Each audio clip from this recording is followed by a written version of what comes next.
ನಮಸ್ಕಾರ ಆತ್ಮೀಯ ಸ್ನೇಹಿತರೆ, ನೀವು ಮೇರೀಸ್ ಮನೆ ಗಾರ್ಡನ್ ಚಾನಲನ್ನು ವೀಕ್ಷಣೆ ಮಾಡುತ್ತಿದ್ದು ನಾನು ನಿಮ್ಮ ದೀಪಕ್ ಕುಮಾರ್ ಟಿಟಿ ತಮಗೆಲ್ಲ ಆಧಾರದ ಸ್ವಾಗತವನ್ನು ಕೋರ್ತೇನೆ. ಬೆಂಗಳೂರು ನಮ್ಮ ಉದ್ಯಾನ ನಗರಿ. ಇಲ್ಲಿ ಪ್ರತಿಯೊಬ್ಬರಿಗೂ ತಮ್ಮದೇ ಆದ ಚಿಕ್ಕ ಹಸಿರು ಲೋಕವನ್ನು ಸೃಷ್ಟಿಸಿಕೊಳ್ಳುವ ಆಸೆ ಇರುತ್ತದೆ. ಇವತ್ತು ನಾವು ನಮ್ಮ ಬೆಂಗಳೂರಿನಲ್ಲಿ ಮನೆ ತೋಟವನ್ನು ಹೇಗೆ ಸುಲಭವಾಗಿ ಬೆಳೆಸುವುದು ಮತ್ತು ಅದರ ಆರೈಕೆ ಹೇಗೆ ಮಾಡುವುದು ಎಂಬುದರ ಬಗ್ಗೆ ಸವಿವರವಾಗಿ ತಿಳಿದುಕೊಳ್ಳೋಣ. ವಿಡಿಯೋ ಕೇವಲ ಸಸ್ಯಗಳ ಬಗ್ಗೆ ಮಾತ್ರವಲ್ಲ, ನಿಮ್ಮ ಮನಸ್ಸಿನ ಶಾಂತಿ ನೀಡುವ ಒಂದು ಸುಂದರ ಹವ್ಯಾಸದ ಬಗ್ಗೆ ಕೂಡ. ಬನ್ನಿ ವಿಡಿಯೋ ಆರಂಭಿಸೋಣ. ಮೊದಲಿಗೆ ಬೆಂಗಳೂರಿನ ಹವಾಮಾನವನ್ನು ಅರ್ಥ ಮಾಡಿಕೊಳ್ಳುವುದು ಬಹಳ ಮುಖ್ಯ. ಇಲ್ಲಿ ವರ್ಷಪೂರ್ತಿ ಮಧ್ಯಮ ತಾಪಮಾನವಿದ್ದರೂ ಮಳೆಗಾಲ ಮತ್ತು ಬೇಸಿಗೆಯಲ್ಲಿ ಕೆಲವು ವ್ಯತ್ಯಾಸಗಳಿರುತ್ತವೆ. ಹಾಗಾಗಿ ಬೆಂಗಳೂರಿನಲ್ಲಿ ಯಾವ ಸಸ್ಯಗಳು ಉತ್ತಮವಾಗಿ ಬೆಳೆಯುತ್ತವೆ ಅನ್ನೋದನ್ನು ಮೊದಲು ನೋಡ್ತಾ ಹೋಗೋಣ. ಹೂವಿನ ಗಿಡಗಳಲ್ಲಿ ಮಲ್ಲಿಗೆ, ಗುಲಾಬಿ, ಕನಕಾಂಬರ, ಸೇವಂತಿ, ನಂದಿ ಬೊಟ್ಟಲು, ಬೋಗನ್ವಿಲಾ ಇವುಗಳಿಗೆ ಸಾಕಷ್ಟು ಸೂರ್ಯನ ಬೆಳಕು ಬೇಕು. ತರಕಾರಿ ಗಿಡಗಳಲ್ಲಿ ಟೊಮಾಟೊ, ಮೆಣಸಿನಕಾಯಿ, ಬೆಂಡೆಕಾಯಿ, ಸೋರೆಕಾಯಿ, ಬದನೆಕಾಯಿ, ಪಾಲಕ್, ಮೆಂತ್ಯೆ ಇವುಗಳನ್ನು ನಿಮ್ಮ ಬಾಲ್ಕನಿ ಅಥವಾ ಟೆರೆಸ್ನಲ್ಲಿ ಸುಲಭವಾಗಿ ಬೆಳೆಸಬಹುದು. ಔಷಧೀಯ ಮತ್ತು ಸುಗಂಧ ಸಸ್ಯಗಳಲ್ಲಿ ತುಳಸಿ, ಪುದೀನ, ಕರಿಬೇವು, ಆಲೋವೆರಾ ಇವು ನಿಮ್ಮ ತೋಟಕ್ಕೆ ಅತ್ಯುತ್ತಮ ಸೇರ್ಪಡೆಗಳು. ನೆನಪಿಡಿ ಸ್ನೇಹಿತರೆ, ನೀವು ಆಯ್ಕೆ ಮಾಡುವ ಸಸ್ಯಗಳು ನಿಮ್ಮ ಮನೆಯಲ್ಲಿ ಸಿಗುವ ಸೂರ್ಯನ ಬೆಳಕಿಗೆ ಅನುಗುಣವಾಗಿರಬೇಕು. ಈಗ ಮಣ್ಣು ಮತ್ತು ಪಾಟ್ಗಳ ಆಯ್ಕೆ. ಯಾವುದೇ ಸಸ್ಯ ಚೆನ್ನಾಗಿ ಬೆಳೆಯಬೇಕಂದ್ರೆ ಮಣ್ಣು ಸರಿಯಾಗಿರಬೇಕು. ಬೆಂಗಳೂರಿನಲ್ಲಿ ಸಾಮಾನ್ಯವಾಗಿ ಕೆಂಪು ಮಣ್ಣು ಕಂಡುಬರುತ್ತದೆ. ಆದರೆ ತೋಟಗಾರಿಕೆಗೆ ಅಂದರೆ ನಮಗೆ ಗಾರ್ಡನಿಂಗ್ ಮಾಡಲು ಫಲವತ್ತಾದ ಮಣ್ಣು ಬೇಕು. ಉತ್ತಮ ಮಣ್ಣಿನ ಮಿಶ್ರಣ ಹೀಗಿರಬೇಕು: 40% ಉದ್ಯಾನದ ಮಣ್ಣು ಅಂದರೆ ಗಾರ್ಡನ್ ಸಾಯಿಲ್, 30% ಸಾವಯವ ಗೊಬ್ಬರ, ಅದರಲ್ಲಿ ಕೊಟ್ಟಿಗೆ ಗೊಬ್ಬರ, ಕಾಂಪೋಸ್ಟ್, ಎರೆಹುಳು ಗೊಬ್ಬರ ಮಿಶ್ರಿತವಾಗಿರಬೇಕು, 20% ತೆಂಗಿನ ನಾರಿನ ಪುಡಿ ಅಂದರೆ ಕೋಕೋಪೀಟ್, ಇದು ನೀರನ್ನು ಹಿಡಿದಿಟ್ಟುಕೊಳ್ಳಲು ಸಹಾಯ ಮಾಡುತ್ತದೆ, 10% ಮರಳು, ಇದನ್ನು ಬೆರೆಸೋದ್ರಿಂದ ನೀರು ನಿಲ್ಲದಂತೆ ನೋಡಿಕೊಳ್ಳಲು ಅನುಕೂಲವಾಗುತ್ತದೆ. ಈ ರೀತಿ ಮಿಶ್ರಣವು ಸಸ್ಯಗಳಿಗೆ ಅಗತ್ಯ ಪೋಷಕಾಂಶಗಳನ್ನು ಒದಗಿಸುತ್ತದೆ ಮತ್ತು ಉತ್ತಮ ನೀರು ಬಸಿದು ಹೋಗುವಂತೆ ಮಾಡುತ್ತದೆ. ಇದಾದ ನಂತರ ಪಾಟ್ಗಳ ಆಯ್ಕೆ ಕೂಡ ಅತಿ ಮುಖ್ಯ.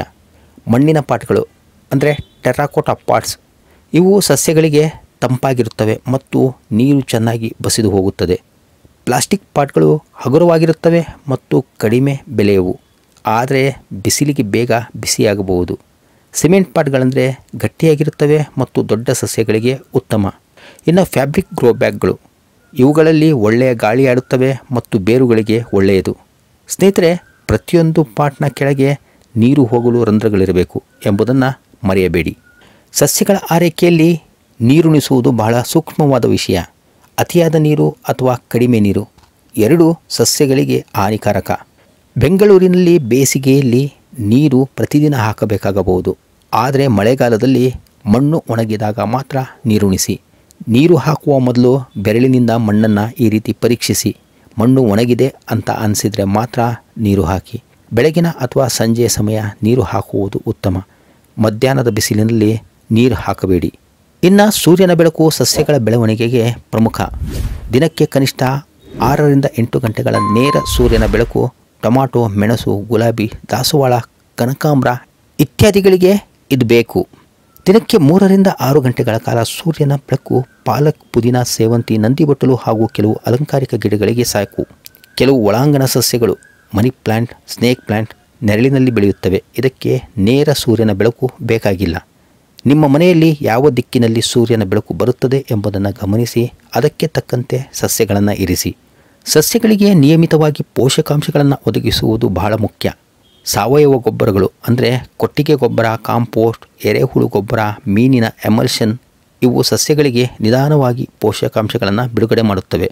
ಇನ್ನು ದ್ರವ ಗೊಬ್ಬರಗಳು ಲಿಕ್ವಿಡ್ ಫರ್ಟಿಲೈಸರ್ ಇವು ಸಸ್ಯಗಳಿಗೆ ತಕ್ಷಣ ಪೋಷಕಾಂಶಗಳನ್ನು ನೀಡುತ್ತವೆ. 15ರಿಂದ 20 ದಿನಗಳಿಗೊಮ್ಮೆ ಇವುಗಳನ್ನು ಬಳಸ್ಬೋದು. ದ್ರವ ಗೊಬ್ಬರಗಳ ತಯಾರಿಕೆಯ ಸುಲಭ ವಿಧಾನಗಳ ವಿಡಿಯೋ ಪ್ಲೇಲಿಸ್ಟ್ನಲ್ಲಿ ಲಭ್ಯವಿದೆ. ಆಸಕ್ತ ವೀಕ್ಷಕ ಮಿತ್ರರು ವೀಕ್ಷಣೆ ಮಾಡಿ ಇದರ ಸದುಪಯೋಗ ಪಡಿಸಿಕೊಳ್ಳಬಹುದು. ರಾಸಾಯನಿಕ ಗೊಬ್ಬರಗಳ ಬದಲಿಗೆ ಸಾವಯವ ಗೊಬ್ಬರಗಳನ್ನು ಬಳಸುವುದು ನಿಮ್ಮ ಮನೆಯ ಕೈತೋಟಕ್ಕೆ ಮತ್ತು ಪರಿಸರಕ್ಕೆ ಉತ್ತಮ. ಕೀಟಗಳ ಸಮಸ್ಯೆ ಸಾಮಾನ್ಯವಾಗಿ ಕಂಡುಬರುತ್ತದೆ, ಆದರೆ ಚಿಂತಿಸಬೇಡಿ, ಇದಕ್ಕೆ ಸರಳ ಪರಿಹಾರಗಳಿವೆ. ಬೇವಿನ ಎಣ್ಣೆ ಇದು ನೈಸರ್ಗಿಕ ಕೀಟನಾಶಕ. ನೀರಿನಲ್ಲಿ ಬೆರೆಸಿ ಸಸ್ಯಗಳಿಗೆ ಸಿಂಪಡಿಸಬಹುದು. ಇನ್ನು ಡಿಶ್ ಸೋಪ್ ಜೆಲ್ಲನ್ನು ನೀರಿನಲ್ಲಿ ಅಲ್ಪ ಪ್ರಮಾಣ ಬೆರೆಸಿ ಕೀಟಗಳ ಮೇಲೆ ಸಿಂಪಡಿಸಿ. ದೊಡ್ಡ ಕೀಟಗಳನ್ನು ಕೈಯಾರ ತೆಗೆದು ಹಾಕಿದ್ರೆ ಲೇಡಿಬಗ್ನಂತಹ ಕೀಟಗಳು ಹಾನಿಕಾರಕ ಕೀಟಗಳನ್ನು ತಿನ್ನುತ್ತವೆ. ಇವುಗಳಿಗೆ ಹಾನಿ ಮಾಡಬೇಡಿ. ನಿಮ್ಮ ಸಸ್ಯಗಳನ್ನು ನಿಯಮಿತವಾಗಿ ಪರೀಕ್ಷಿಸುತ್ತೀರಿ. ಆರಂಭದಲ್ಲೇ ಕೀಟಗಳನ್ನು ಗುರುತಿಸಿದರೆ ಅವುಗಳನ್ನು ಸುಲಭವಾಗಿ ನಿಯಂತ್ರಿಸಬಹುದು. ಸಸ್ಯಗಳ ಕಟಿಂಗ್ ಅಂದರೆ ಪ್ರೂನಿಂಗ್, ಅನಗತ್ಯ ಶಾಖೆಗಳನ್ನು ಅಥವಾ ಒಣಗಿದ ಭಾಗಗಳನ್ನು ತೆಗೆಯುವುದು ಸಸ್ಯಗಳ ಆರೋಗ್ಯಕರ ಬೆಳವಣಿಗೆಗೆ ಬಹಳ ಮುಖ್ಯ. ಇದು ಸಸ್ಯಗಳಿಗೆ ಉತ್ತಮ ಗಾಳಿ ಮತ್ತು ಸೂರ್ಯನ ಬೆಳಕು ಸಿಗುವಂತೆ ಮಾಡುತ್ತದೆ. ಹೂವುಗಳು ಮತ್ತು ಹಣ್ಣುಗಳು ಹೆಚ್ಚು ಬಿಡಲು ಸಹಾಯ ಮಾಡುತ್ತದೆ. ಸಸ್ಯದ ಆಕಾರವನ್ನು ಕಾಪಾಡಿಕೊಳ್ಳಲು ಇದು ಸಹಕಾರಿ. ಮನೆ ಕೈತೋಟದಲ್ಲಿ ನಾವು ಮಾಡುವ ಇನ್ನೊಂದು ಒಳ್ಳೆಯ ಕೆಲಸವೆಂದರೆ ಪುನರ್ಬಳಕೆ, ರೀಸೈಕ್ಲಿಂಗ್.